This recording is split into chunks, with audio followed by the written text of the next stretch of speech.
Armagedon to słowo, które wywołuje różne skojarzenia. Dla osób niereligijnych to film z lat 90. z Bruce'em Willisem, ale dla świadków Jehowy oznacza coś znacznie bardziej poważnego. Prawdziwy koniec świata. Ogień z nieba, zniszczenie praktycznie całej ludzkości i przetrwanie tylko wybranej grupy. W tym odcinku zagłębimy się w definicję Armagedonu według świadków Jehowy. Omówimy, kto według nich zasługuje na przetrwanie i dlaczego większość ludzi, w tym pewnie i wy, nie ma na to szans. Naszą nową serię Alfabet Świadków Jehowy zaczniemy właśnie od tego uroczego wydarzenia, czyli A jak Armagedon.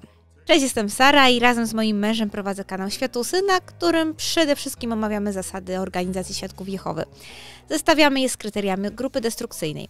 Sami byliśmy w tej grupie od urodzenia i z pewnymi skutkami ubocznymi zmagamy się do dzisiaj.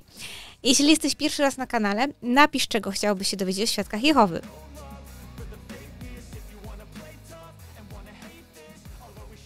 Czym jest Armagedon według Świadków Jehowy? Świadkowie Jehowy wierzą, że Armagedon to wielka bitwa, w której Bóg Jehowa zniszczy wszelkie zło na świecie. To ma być takie ostateczne starcie między siłami dobra, które reprezentuje oczywiście Jehowa, jego organizacja, Jezus, który z nim tam jest, oraz siłami zła, którymi rządzi szatan, no i ci poplecznicy szatana. Armagedon zakończy obecny system rzeczy, czyli to, jak teraz wygląda świat, i otworzy drogę do nowego, doskonałego świata. Według Świadków Jehowy to wydarzenie, którego trzeba wyczekiwać. No a dlaczego trzeba wyczekiwać tak strasznej rzeczy? Posłuchajcie teraz cytatu z publikacji Świadków Jehowy. Z Biblii dowiadujemy się, że Armagedon położy kres ludzkim rządom. W jego trakcie zostaną zgładzeni ludzie źli, a przeżyją tylko dobrzy. Ponadto Armagedon zapobiegnie doszczętnemu zrujnowaniu naszej planety. Brzmi to wszystko bardzo ładnie. Chyba naiwnie trochę.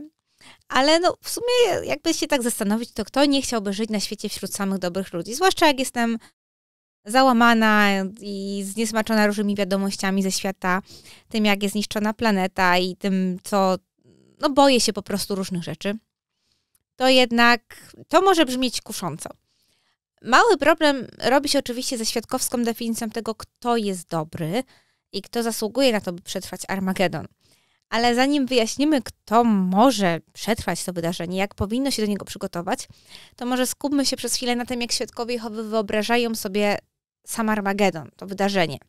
Bo w publikacjach pojawia się wiele sugerujących ilustracji, które oddziałują na wyobraźnię, zwłaszcza dzieci. Ogień, zniszczenia, pioruny, martwi ludzie. Nie wiem jak dla was, ale to nie są według mnie komfortowe skojarzenia. I wielu świadków boi się Armagedonu, nawet mogą mieć z tego powodu koszmary. Ja miałam. Co gorsza, nie można się publicznie przyznać do strachu przed tym Armagedonem, przed tym wydarzeniem, bo przecież według doktryny Świadków Jehowy to jest wyzwolenie, to jest w sumie szczęśliwe wydarzenie. Kiedyś przyznałam się w gronie znajomych, miałam wtedy 5-letnie dziecko i byłam albo w ciąży, albo już nie pamiętam. Moja druga córka może miała roczek i ja się po prostu bałam tego, że nagle ten ogień z nieba i te wszystkie tragiczne rzeczy się zdarzą. Po prostu się bałam o moje dzieci. I wtedy zostałam dość mocno zrugana przez znajomą pionierkę, że jakim prawem ja się w ogóle tego boję. Przecież co to, ja nie ufam Jehowie. Także do tego strachu przed tym czymś, czym nas straszą, doszło jeszcze takie poczucie winy, że się nie jest wystarczająco dobrym świadkiem. Świetnie po prostu. Najważniejszą jednak kwestią w tym Armagedonie jest to, kto to przetrwa w ogóle. Według Świadków Jehowy tylko ci, którzy są częścią Bożej organizacji, mają na to szansę. Nie wystarczy po prostu być Świadkiem Jehowy, trzeba żyć zgodnie z zasadami tej organizacji, z wierzeniami. Oznacza to m.in. regularne uczestnictwo w zebraniach, głoszenie, przestrzeganie moralnych standardów Świadków Jehowy.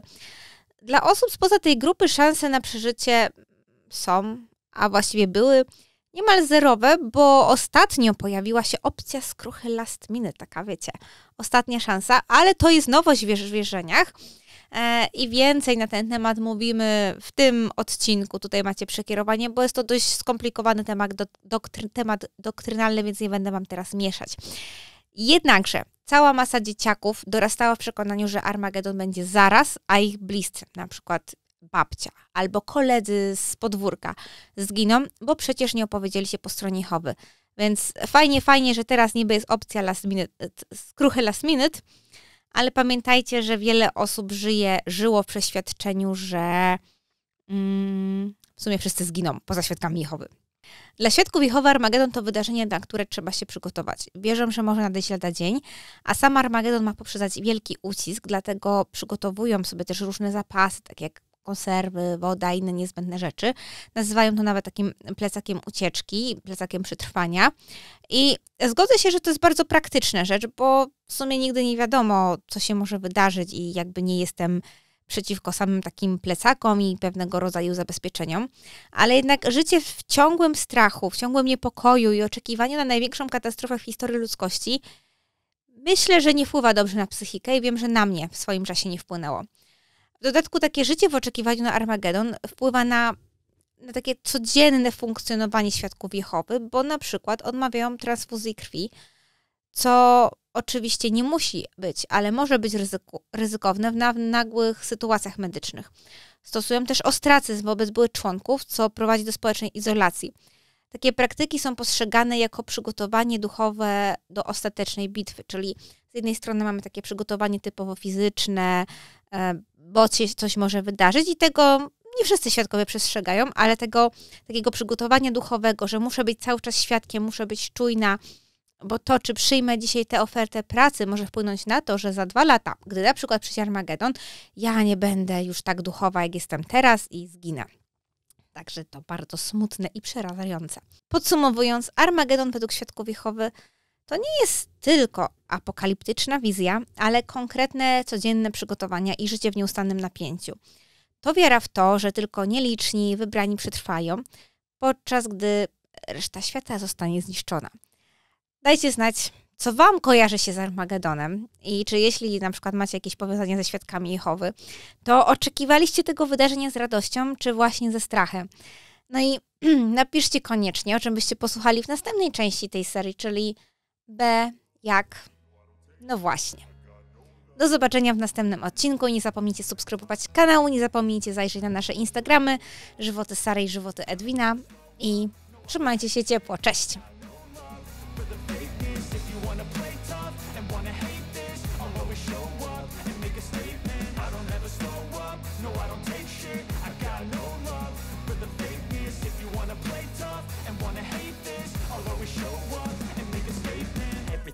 So instinctive and so passionate. Every word I move so descriptive like an adjective. I got a vendetta against people who patented being negative when you should be getting after it. I got facts over tracks, this and that. Spitting slow, spitting fast. I could roast, I could gas. Think I'm okay at last, but I don't know if that can erase all the past. And the pettiness, a reflection of the emptiness. Hilarious, you think you're